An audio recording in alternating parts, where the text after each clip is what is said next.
Le grand danger qu'on voit, là, puis on insiste là-dessus, c'est que l'article 38 ouvre la porte à la privatisation des opérations, à la privatisation même de la propriété d'un réseau de distribution.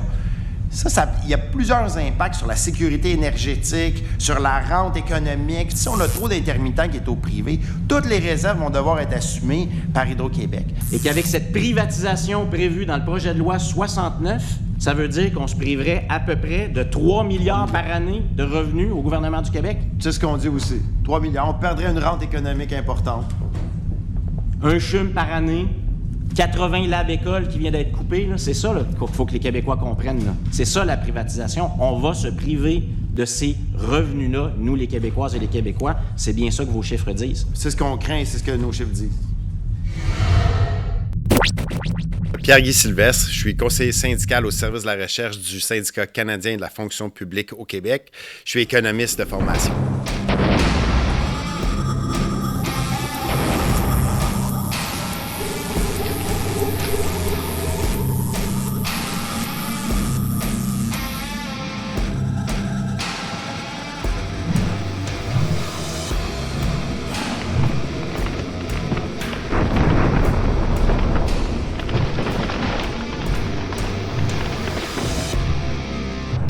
Merci Pierre-Guy de participer à Point de bascule. Bon, mettons le contexte. Il y a actuellement la commission parlementaire concernant le projet de loi 69. Qu'est-ce qui se passe au niveau de la production d'électricité au Québec?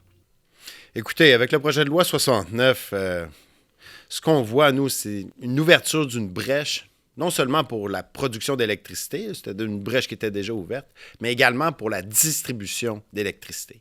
Eh bien, c'est de privatiser la production future d'électricité. Mais non seulement ça, mais également, on voit dans le projet de loi qu'il va être beaucoup plus facile pour Hydro-Québec de revendre des petites centrales, des centrales de 5 MW et moins. Donc, non seulement on pense que la production et même la distribution d'électricité vont être privatisées, celle qui s'en vient, là, donc dans l'avenir, ce qu'on va produire comme électricité. Une bonne partie va être privée. Mais de plus, on pense que Hydro-Québec songe à se départir de barrages de 100 MW et moins. Et donc, pour nous, ça, c'est un grave problème pour l'ensemble de la population québécoise. OK, soyons précis. Quand on parle de privatisation, qu'est-ce que ça signifie pour la population, la privatisation de notre électricité? Écoutez, on va prendre un exemple. Si on a un barrage, prenons LG2, et qu'on le vend entièrement à des intérêts privés, bien ça, on parle d'une privatisation entière, une privatisation à 100%.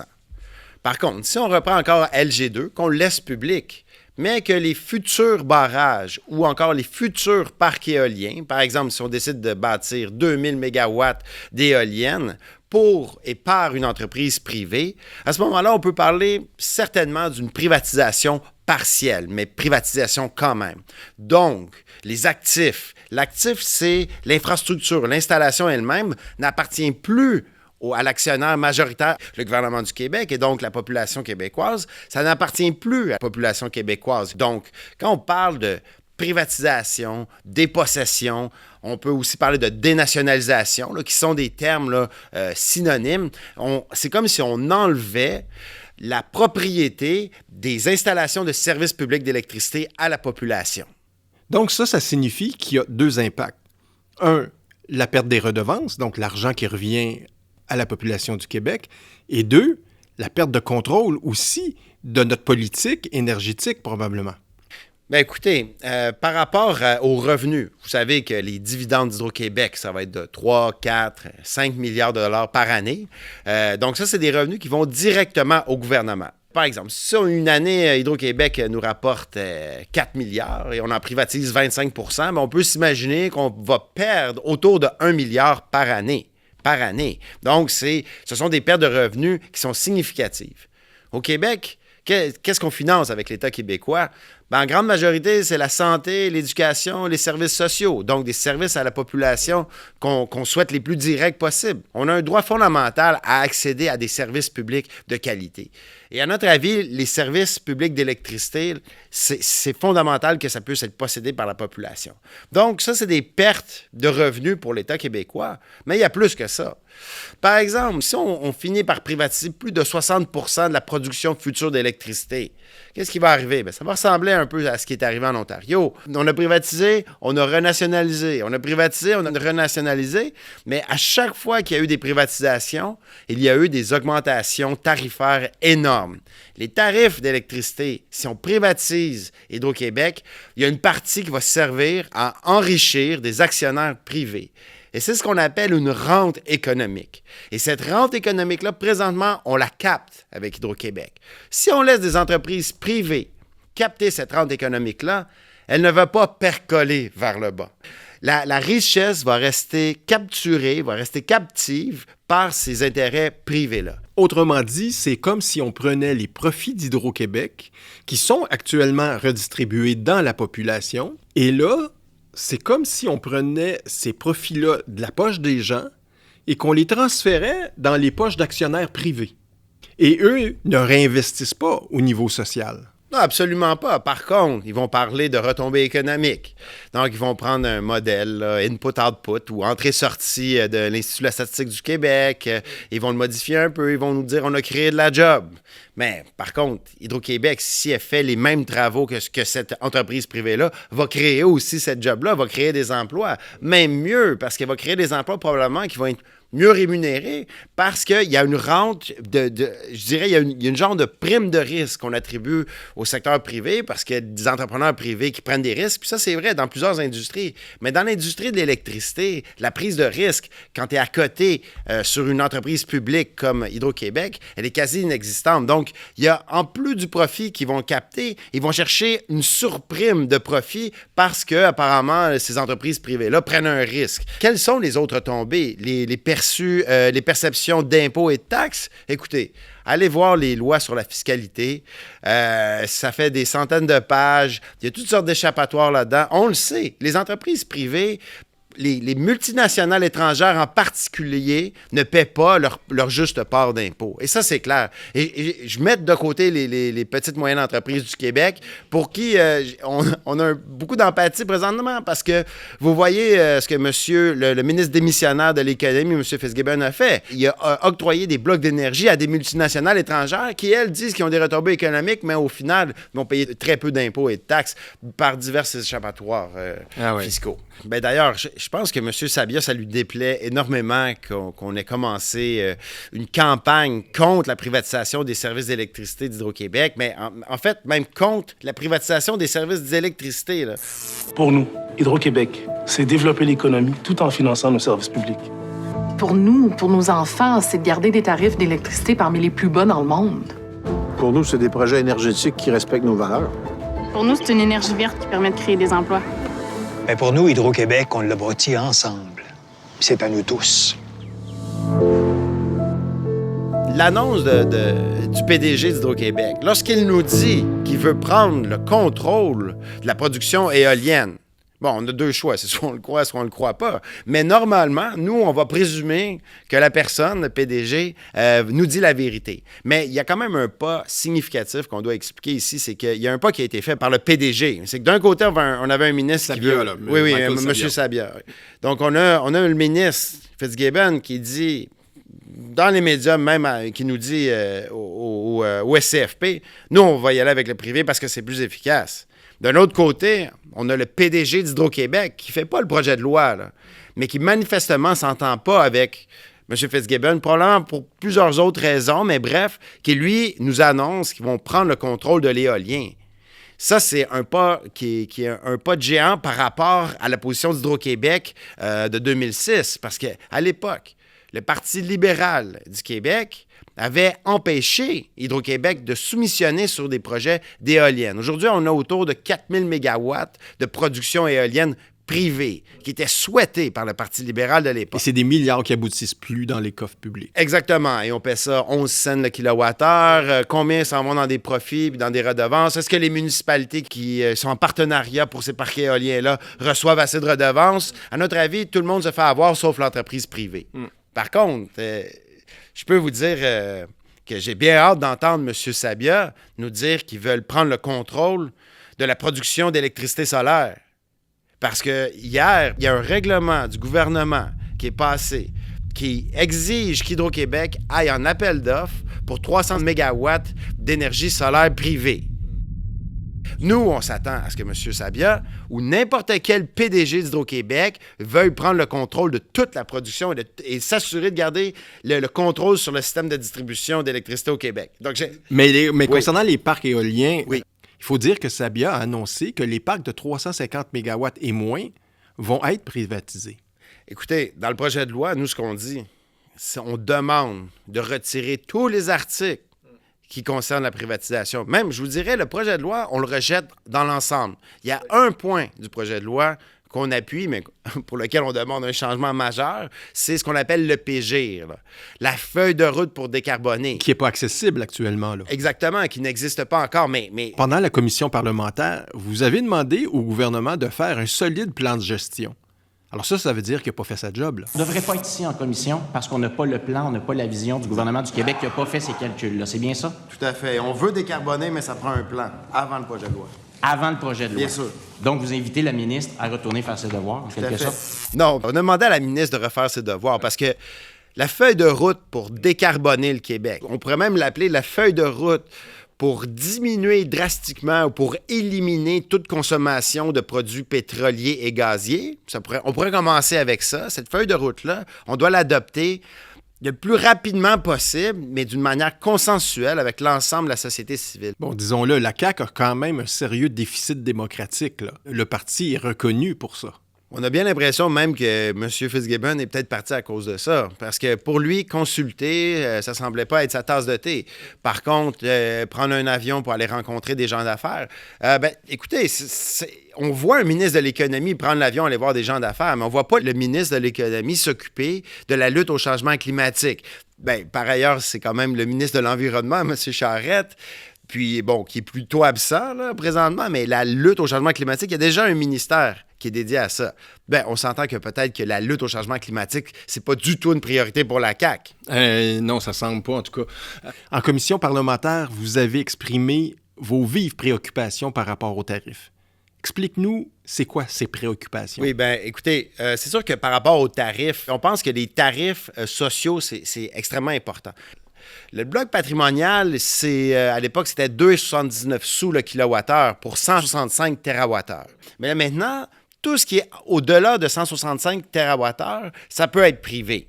Notre problème, c'est que le coût marginal de la prochaine installation éolienne ou hydroélectrique, étant donné qu'on a déjà pris les meilleurs sites, va coûter beaucoup plus cher, autour de 10-11 cents. Donc, qu'est-ce qu'on doit faire avec ça? Est-ce qu'on vend à des entreprises comme Nordvolt des blocs d'énergie à 5 cents le kilowattheure? Et est-ce qu'on fait payer le secteur résidentiel pour ça, donc l'ensemble des ménages québécois? Ou encore, on dit à Nordvolt, si tu viens t'installer ici, tu dois acheter notre électricité, qui est une très bonne électricité, qui a une prime verte parce que c'est de l'énergie verte. Tu dois la payer 11 cents le kilowattheure. Et attendons de voir quelle sera la réponse de l'entreprise privée, de la multinationale étrangère. Oui, mais là, il y en a qui vont vous répondre vous allez faire peur aux investisseurs, vous allez empêcher la création de jobs. Qu'est-ce que tu as à répondre par rapport à ces affirmations-là? Écoutez, moi, j'ai entendu M. Fitzgibbon nous dire qu'il voulait notre électricité parce que c'était une électricité verte. Mais ce qu'on constate, c'est que peut-être le milieu des affaires, lorsqu'ils nous disent qu'on a besoin de verdir notre économie, peut-être qu'ils ne sont pas prêts à payer pour cette prime verte-là. Et voilà. Le problème, c'est que ce seront les tarifs résidentiels et aussi, je parlais des PME tout à l'heure, ce sera probablement les PME québécoises qui vont payer avec les ménages à faible revenu, les ménages québécois, l'ensemble des actionnaires présentement d'Hydro-Québec qui vont payer pour ça. En commission parlementaire, vous avez présenté 5 recommandations. C'est quoi ces recommandations-là? Je vous dirais, notre première recommandation, c'est qu'on demande que l'article de loi 76, qui fait passer la limite des capacités de centrales sous contrôle du municipalité de 50 MW à 100 MW, soit abrogé. Donc ça, pour le commun des mortels, là, ce qu'on veut dire aux municipalités qui veulent acheter et faire des PPP, là, payants pour personne, ou des partenariats publics-privés. Ou des APP. Comme exactement. Là. Ça, c'est pas une bonne idée. Puis on pense pas qu'une municipalité au Québec devrait acheter un barrage de 100 MW ou moins. L'expertise est chez Hydro-Québec. Ce sont tous des barrages d'Hydro-Québec. Il y a des barrages, par exemple, Métis 1, Métis 2, c'est dans la ville de Price. La famille Price, là, l'édifice Price, bon, ça a été nationalisé dans le temps. Qu'est-ce qu'on veut faire maintenant? Redonner ça à des partenariats publics-privés? Ça ne fait aucun sens. Donc ça, c'est la première recommandation. Deuxième recommandation, bien, on en parlait, que le PGIR, là, la feuille de route pour décarboner le Québec, soit adoptée maintenant. Donc qu'on mette sur pause le projet de loi 69, qu'on adopte une feuille de route avec l'ensemble de la société civile, des associations de la société civile du Québec. Recommandation 3, bien, en gros, ce qu'on demande là-dedans, c'est qu'on pense que le ministre de l'Économie devrait être ministre de l'Économie. Ne lui donnons pas toutes les tâches pour la lutte au changement climatique. On a un ministre de l'Environnement, peut-être que c'est lui qu'on devrait réveiller d'abord. Maintenant, pour la recommandation 4, bien, il y a des ouvrages qui sont déjà dans le carton d'Hydro-Québec. Mais ce qu'on dit aussi, c'est qu'il y a des efforts importants. Il y a peut-être un 15, 20 TWh qu'on peut aller chercher en efficacité énergétique. Mais pas une efficacité énergétique qui fait payer, encore une fois, les utilisateurs. Une efficacité énergétique intelligente où les pouvoirs publics, municipaux, provinciaux, puissent s'impliquer. Par exemple, dans le logement. Est-ce qu'on peut regarder les parcs de logement locatifs qui sont mal isolés? C'est souvent des gens qui sont des ménages à faible revenu. On ne peut pas accuser ces gens-là de gaspiller l'électricité. Le logement lui-même est mal rénové et mal isolé. Mais commençons un vaste chantier là-dessus. Et ça, vous savez, il y en a de la retombée économique. Oh oui. Puis notre dernière recommandation, évidemment, les articles 38 à 40, on doit les retirer parce qu'on retire dans ces articles-là le droit à Hydro-Québec exclusif d'exploiter un réseau de distribution et on le change à un droit exclusif de distribuer l'électricité. J'aimerais que tu éclaircisses ce dernier point-là. Ça signifie quoi exactement? Bien, écoutez, je peux prendre hier les propos là, du représentant là, de l'Association des producteurs d'énergie solaire du Québec qui dit « Laissez les entreprises construire plusieurs panneaux solaires sur leur entreprise et vendre leur surplus à un consommateur adjacent au site de production. » Donc, c'est comme si on disait aux entreprises du Québec « Écoutez, on vous encourage à faire de l'autoproduction, pas seulement pour votre entreprise, mais aussi pour vendre votre électricité à des utilisateurs, finalement, à agir à titre de service public d'électricité. » Qu'est-ce que vous pensez qui va arriver? Ces entreprises-là vont maximiser leurs profits pour vendre leur surplus. Donc, ils vont avoir deux jeux dans leur entreprise. Un pour leurs propres biens de consommation ou leurs propres biens et services qu'ils produisent, mais l'autre aussi une maximisation de profit pour la vente d'électricité. Là-dessus, on n'est pas dur, on est loin d'être naïf. J'aimerais revenir sur ça. La CAQ mentionne tout le temps qu'elle ne veut pas privatiser Hydro-Québec. Mais il y a une rhétorique mensongère à travers ça. En fait, la CAQ s'attaque carrément à la production d'électricité, qu'elle soit éolienne ou solaire. C'est tout de même un processus de privatisation qui se passe dans ce domaine-là. Je pense qu'il est important d'alerter les gens sur cette rhétorique-là. Je veux dire, ici, on parle d'une production d'électricité qui est en réalité un bien commun, une ressource publique. Et on nous dit maintenant que non, Hydro-Québec, on ne privatisera pas les grands barrages, mais on oublie de nous dire que oui, les éoliennes et le solaire, ça, on peut le privatiser. Ce qu'ils doivent décoder, c'est qu'ils ne vont pas vendre LG2. Ils ne veulent pas vendre Manic. Ça va rester. De toute façon, demain matin, si la CAQ voulait vendre Manic, ils savent très bien que tout le monde va être dans la rue parce que ça, c'est concret. Et puis, les intérêts privés qui veulent privatiser ont adapté leur vocabulaire depuis des années. Vous le savez, on se bat contre la privatisation depuis que ça existe. Puis ça existe depuis longtemps. Ce sont des vieilles idées zombies. Monsieur Fitzgibbon nous disait... On a besoin de 13 500 mégawatts de plus. C'est énorme. C'est la moitié d'Hydro-Québec et il le souhaitait le plus rapidement possible. On a parlé de doubler Hydro-Québec. C'est 30 000 mégawatts. Nous, on a posé la question à la ministre. Si on a 30 000 mégawatts présentement, puis on veut créer un autre 30 000 mégawatts de plus, est-ce que vous le voulez au privé ou vous le voulez au public? Est-ce que vous voulez que ça soit Test Canada, autoproduction, production d'électricité, ou vous voulez que ça soit Hydro-Québec qui exploite, construise, conçoive et entretienne ces ouvrages de production d'électricité? La réponse a été, bien écoutez, M. Sylvestre, on consulte présentement là-dessus. Donc, ils consultent là-dessus, mais en fait, à notre avis, ils veulent privatiser, et ils font un semblant de consultation démocratique où il y a plusieurs entreprises privées qui ont été invitées, plusieurs regroupements, conseils patronaux ont été invités, mais regardez la liste. Très peu de syndicats. Nous-mêmes, le SCFP, il a fallu qu'on y aille avec la Fédération des travailleurs et travailleuses du Québec. Il a fallu qu'on s'assoie à la même table qu'eux.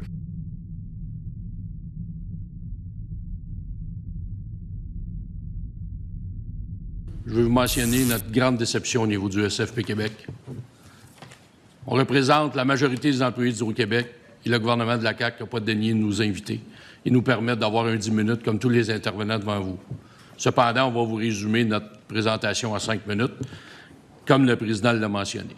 Notre présence n'était pas souhaitée là. Il y a d'autres syndicats qui n'ont pas été invités, qui souhaitaient être entendus. Mais donc, ce genre de simulacre, de consultation, surtout quand on nous dit « Voulez-vous du privé dans le futur ou non? » puis que la ministre nous dit « On consulte présentement. » Nous, on se serait attendu à ce qu'une ministre nous dise, une ministre de l'Économie et de l'Énergie nous dise « On ne veut pas privatiser la future production. » On a d'ailleurs montré un graphique, là. En 2010, on prend les chiffres de Statistique Canada. Ils nous disent que 4,9 % des mégawatts par catégorie sont privés. 2020, c'est rendu à 10,2 %. Pourquoi? Parce qu'on est rendu avec 4000 mégawatts d'éoliennes privées. Finalement, nous, on a demandé dans notre graphique en 2030, si on prend les 13 500 mégawatts dont parlait M. Fitzgibbon, puis on le divise en deux, on dit le public en fait un peu, puis le privé en fait un peu, on arrive à 19 %. Si on ajoute l'autoproduction, ça fait 26,6 %. Donc, la CAQ souhaite de l'autoproduction privée, la CAQ souhaite la production privée, et on demandait à la ministre, est-ce que vous pensez qu'on va être rendu à 25 % en 2030 ou en 2035? La réponse a été, on consulte présentement. On a déjà 4000 mégawatts d'éoliennes dans le privé ou en sorte de PPP avec des consortiums. Ce rente économique-là, on l'avait donné, on avait décidé collectivement qu'Hydro-Québec la reprenait. C'est autour de 3, 4, 5 milliards 3-4 milliards de dividendes, des sources de revenus de 6 milliards au total pour le gouvernement québécois, par exemple, pour Hydro-Québec, en plus des dividendes. Donc, nous, notre question qu'on adresse à Mme la ministre, de combien de mégawatts on va avoir au privé en 2030, puis quel est votre objectif? Parce que nous, ce qu'on demande, c'est de renationaliser les parcs éoliens qui sont au privé, puis de s'assurer que l'ensemble de la production, puis on ne parle pas de l'autoproduction, on parle de la production privée, là. On ne veut pas revenir derrière pour Rio Tinto Alcan, mais quel est ce pourcentage-là que vous voyez dans le futur? Monsieur le Président, on pose la question à Mme la ministre. Oui, bien écoutez, nous, on est en consultation. Donc, on veut entendre vos propositions, vos avis, vos recommandations. Et suite à ça, on va prendre nos décisions. Ce qui est assez particulier, c'est que on s'aperçoit que la commission est comme déséquilibrée carrément. Est-ce exact? C'est exact. C'est déséquilibré. Il y a plusieurs groupes de la société civile qui auraient voulu y participer. On touche avec vous à un problème que, bizarrement, n'a pas été adressé depuis que cette commission a commencé. Nous, on a demandé, on a envoyé une lettre au leader du gouvernement pour que le syndicat d'Hydro-Québec soit invité, y compris l'IRIS et d'autres groupes environnementaux, parce qu'il manque aujourd'hui à cette conversation et on voit bien à quel point elle est importante. Parlons aussi de l'autre rhétorique de la CAQ en lien avec le PL 69, c'est l'idée de la décarbonation. On nous annonce que finalement, le projet de loi 69 va être un grand projet de loi de décarbonation. On est loin de ça, là. On est très loin de ça, et pour nous, pour notre fédération, aussi la FTQ, pour le SCFP, c'est de l'éco-blanchiment. Ce qui est souhaité par la CAQ, c'est une sorte d'économie de transaction, où on peut simplifier ça. Ils veulent des gros deals, des grosses poignées de main. La vraie décarbonation, ça nous prend un plan pour qu'on cesse la consommation des produits pétroliers et des produits gaziers. Et pour chaque mégawatt ou chaque joule qu'on va remplacer par de l'électricité, on veut que ce soit comptabilisé. C'est difficile d'imaginer qu'actuellement, on est vraiment dans une crise existentielle, c'est-à-dire la crise planétaire, la crise de la biodiversité, l'effondrement des espèces. La vie s'effondre à une vitesse sans précédent dans l'histoire du vivant. Alors, tout l'enjeu de décarbonation est fondamental. Alors, qu'est-ce qui se passe actuellement au niveau de la décarbonation quand on nous dit que finalement, on va amener une trollée de projets industriels parce qu'on va utiliser supposément une électricité verte, ça va correspondre à une décarbonation complète. Mais non, on accentue encore les processus de consommation. Alors vous, au SCFP, vous avez été des lanceurs d'alerte. Vous êtes encore des lanceurs d'alerte avec les publicités que vous avez faites, qu'on mentionnait tantôt. Ce qui est difficile à faire comprendre, à mon sens, c'est que le bien commun est fondamental à notre survie.